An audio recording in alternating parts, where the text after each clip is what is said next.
welcome to Markets Today with me, Gaurav Kashyap. Markets have been largely mixed today as we head into the US session.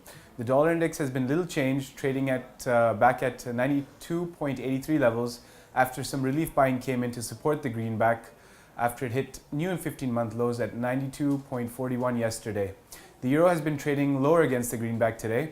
At last glance, the cross was about 0.11% lower on the day. This is despite improving retail sales data released earlier in the European session, which showed that month-on-month retail sales grew to 0.5% actual, up from an expected 0.1% and 0.4% previously. The year-on-year retail sales figure also grew to 3.1% actual, up from an expected 2.6% and a 2.4% previous reading. Despite the luminous data release, long position covering has kept the euro lower against the greenback today. We also had the rate decision today from the Bank of England. No changes in the benchmark rates at 0.25%, but it was the BOE's voting pattern and their downgrades to future growth forecasts which spooked British pound long positions. The Bank of England cut its forecast for 2017 economic growth to 1.7% versus a 1.9% projection back in May.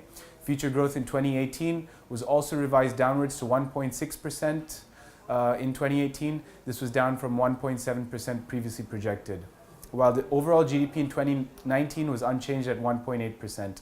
Also, the voting at the MPC showed that 6 members voted to hold, while 2 voted to increase, and this showed a bit of a more dovish stance at the MPC, as the previous vote suggested a 3-to-5 split in terms of future hikes. Following the release, the British pound sold off rather aggressively. It was about 0.5% lower against the greenback and about 0.4% lower against the euro. Expect to see the sentiment continue to erode in the British pound through the end of this week, with next support in GBP USD today coming at 1.3126 levels.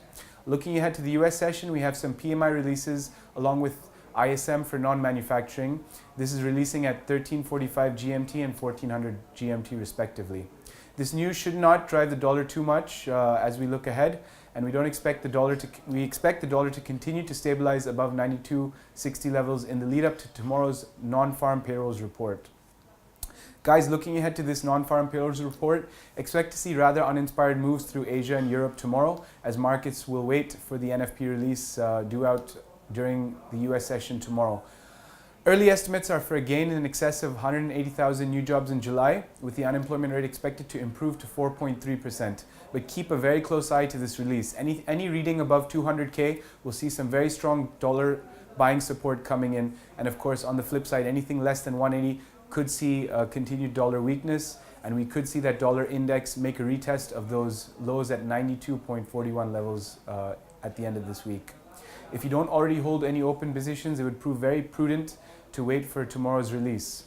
Guys, if you like this video, please share it, and if you haven't already, do visit our newsroom at www.equity.com. It's packed with interesting market updates and analysis, which should ultimately help you trade smarter and trade better.